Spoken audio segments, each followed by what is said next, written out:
Seigneur soit avec vous. Et avec votre esprit. Évangile de Jésus-Christ selon saint Jean. Gloire à toi, Seigneur. En ce temps-là, Marie-Madeleine se tenait près du tombeau, au dehors, tout en pleurs. Et en pleurant, elle se pencha vers le tombeau. Elle aperçoit 2 anges vêtus de blanc, assis l'un à la tête et l'autre aux pieds, à l'endroit où avait reposé le corps de Jésus.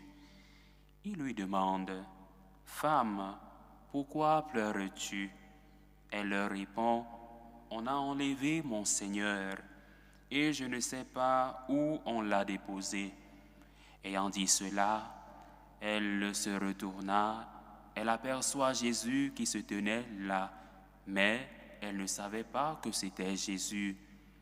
Jésus lui dit, « Femme, pourquoi pleures-tu?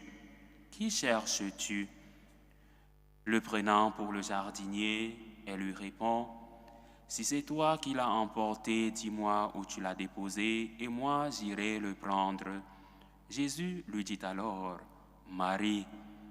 S'étant retournée, elle lui dit en hébreu, « Rabboni », c'est-à-dire « Maître ». Jésus reprend, « Ne me retiens pas, car je ne suis pas encore monté vers le Père.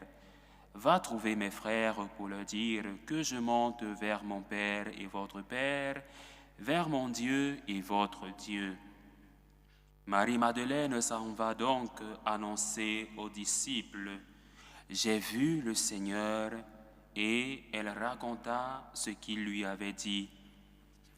Acclamons la parole de Dieu. Louange à toi, Seigneur Jésus. Bien-aimés de Dieu, nous venons d'écouter un récit plein d'émotions de la rencontre entre Marie-Madeleine avec Jésus le ressuscité. Marie-Madeleine rencontre le ressuscité, mais de prime abord, elle ne le reconnaît pas. Et Jésus ressuscité l'appelle Marie, et ayant reconnu la voix, elle se retourna et dit « Rabboni » en hébreu, ce qui signifie « maître ». Alors, un enseignement pour nous aujourd'hui. Généralement, nous sommes remplis de questions. Que sera notre corps après la résurrection? On vient donc d'écouter un récit qui nous montre que nos corps seront transfigurés, mais nos voix resteront les mêmes. Justement, Marie-Madeleine reconnaît le Messie par sa voix lorsqu'il appelle Marie. Et avant de continuer, de faire une exégèse des textes de ce jour, je voulais d'abord rappeler les circonstances qui nous troublent. Présentement, l'Église est en deuil. Nous avons perdu le Saint-Père. Le siège de Saint-Pierre est vacant. Alors, j'aimerais demander à chacun d'entre vous d'avoir une intention particulière pour la Sainte Église de Dieu, pour ses pasteurs, pour les cardinaux qui entreront en conclave pour élire le prochain souverain pontife. Alors, prions, soyons plus concentrés, plus que jamais, parce que l'Église en a besoin. Alors, continuons notre méditation en ce jour. Marie-Madeleine est remplie d'allégresse et elle dit « J'ai vu le Seigneur ».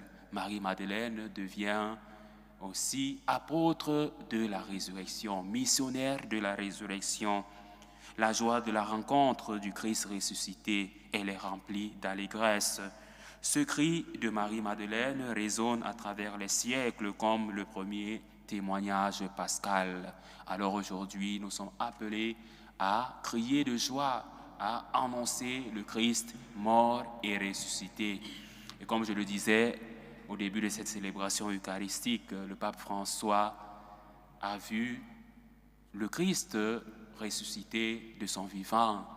Il a fait sa rencontre et maintenant qu'il n'est plus de ce monde, il le contemplera dans toute sa plénitude. C'est pour nous donc un message de foi, un message d'espérance. Le Christ est ressuscité, il est ressuscité pour nous montrer que il y a une vie éternelle. Tout ne finit pas ici-bas. Ce n'est pas une formule figée ou une pieuse émotion, mais une expérience vivante, bouleversante. Marie, celle de la rencontre personnelle avec le Christ ressuscité, une invite à rencontrer le Messie, à rencontrer le Christ ressuscité qui vient justement nous renouveler, qui vient nous donner l'espérance chrétienne. Alors l'évangile que nous avons écouté nous offre une scène d'une beauté et d'une profondeur bouleversante.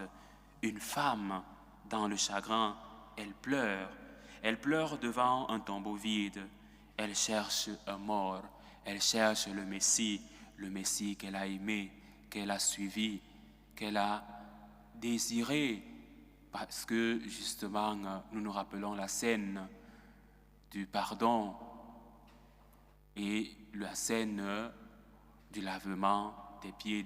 Elle essuie les pieds du Messie avec des huiles et ses cheveux. Marie-Madeleine, après sa conversion, après que Jésus l'ait sauvée de ses bourreaux, est devenue l'un des disciples du Christ, ceux qui l'ont suivi jusqu'au Golgotha. Elle est donc restée fidèle. Elle cherche un mort et elle trouve le vivant, elle trouve le ressuscité. Elle reconnaît Jésus non pas par la vue, mais par sa voix. Quand il l'appelle par son nom, Marie.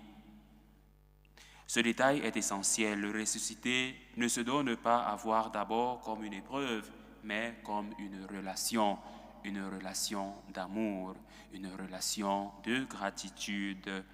La résurrection du Christ est d'abord une rencontre personnelle, une relation intime, une parole qui réveille la foi, une parole qui nous émeut, qui nous bouleverse de l'intérieur.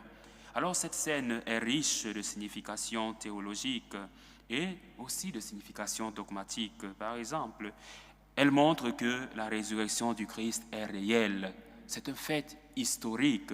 Le Christ est né dans un monde, il a grandi dans un monde, il a annoncé le royaume, il a guéri les malades, il a fait des miracles, il a souffert la passion, il est mort et il est ressuscité. C'est le mystère de notre foi et c'est donc un acte historique. Elle révèle aussi que la foi chrétienne ne repose pas sur une simple adhésion à des doctrines, mais sur une relation vivante avec une personne, avec Jésus ressuscité. Et Saint Paul nous le dira, il a été l'apôtre qui a fait la rencontre du Christ ressuscité sur le chemin de Damas. Jésus-Christ, vainqueur de la mort. Alors Marie-Madeleine devient ainsi l'apôtre des apôtres, celle qui annonce aux disciples ce qu'elle a vu et a entendu. Et l'Église naît de ces témoignages. J'ai vu le Seigneur. Marie-Madeleine, une femme, devient l'apôtre des apôtres, l'apôtre de la résurrection. Et elle se transmet de génération en génération. Nous aussi, nous avons vu, nous avons contemplé ce mystère. Il convient pour nous de l'annoncer. Et ce témoignage prend un nouvel élan dans le discours de Pierre dans les Actes des Apôtres, où il proclame « Ce Jésus que vous avez crucifié, Dieu l'a fait Seigneur et Christ. » À l'écoute de cette parole, les auditeurs sont bouleversés et demandent « Que devons-nous faire ?» Exactement, nous aussi nous pouvons nous poser cette question aujourd'hui. Après avoir rencontré le Christ ressuscité, que devons-nous faire? Et Pierre répond, convertissez-vous et que chacun de vous soit baptisé au nom de Jésus. Le Christ devient un paradigme de notre foi. Alors, convertissons-nous. Croyons au Christ mort et ressuscité. Voilà la dynamique pascale. La rencontre avec le Christ vivant mène à la conversion, au changement de vie, à l'entrée dans une communauté nouvelle par le baptême. Le kérygme, l'annonce fondamentale de la foi, n'est pas seulement une déclaration sur Jésus, mais un appel personnel à se laisser transformer, à faire un aggiornamento, comme les Italiens aiment bien le dire. Et aujourd'hui, bien-aimés de Dieu, comment pouvons-nous mettre en pratique? Comment est-ce que la résurrection du Messie peut-elle nous changer? Cette parole nous est adressée ici et maintenant, car la foi pascale n'est pas un héritage à conserver, mais une rencontre à vivre avec le ressuscité. La joie de Pâques ne se limite pas au passé, elle veut habiter notre présent, notre futur. Notre passé, c'est un état d'éternité. Mais la vivons-nous vraiment? Avons-nous vu le Seigneur? Avons-nous fait la rencontre du Seigneur? L'avons-nous reconnu quand il nous appelle par notre nom, dans les larmes, dans l'attente, dans les silences de nos tombeaux intérieurs? Est-ce que nous avons reconnu le Christ ou est-ce que nous gardons toujours nos cœurs ouverts, disposés à accueillir le Messie? Le monde aujourd'hui a soif d'espérance, mais il cherche souvent dans les tombeaux vides. Notre mission est de devenir, à la suite de Marie-Madeleine et des premiers disciples, témoins de la résurrection, porteurs d'une vie, d'une joie qui vient de la rencontre du vivant, de la rencontre du ressuscité. Et cela implique aussi pour nous une réponse personnelle, conversion, foi renouvelée au quotidien et engagement. Engagement comme les apôtres. Après la résurrection, les apôtres ont reçu l'Esprit Saint le jour de la Pentecôte. Ils ont commencé à annoncer le Christ ressuscité, rempli d'Esprit Saint. Et alors, nous aussi, nous avons cette chance.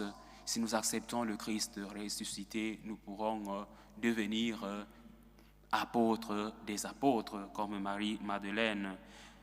Et ensuite, la résurrection du Christ nous ouvre un chemin, celui de la vie plus forte que la mort, celui de l'espérance qu'il y a la vie éternelle, de la paix plus forte que la peur, de l'amour plus fort que tout, de l'amour qui a vaincu les ténèbres, qui a vaincu la mort, qui a vaincu la passion. Alors que cette messe de ce mardi dans l'octave de Pâques soit pour chacun une nouvelle Galilée, une nouvelle rencontre comme celle que va faire le Saint-Père, le pape François qui a rendu l'âme. Il va rencontrer le Christ dans sa plénitude.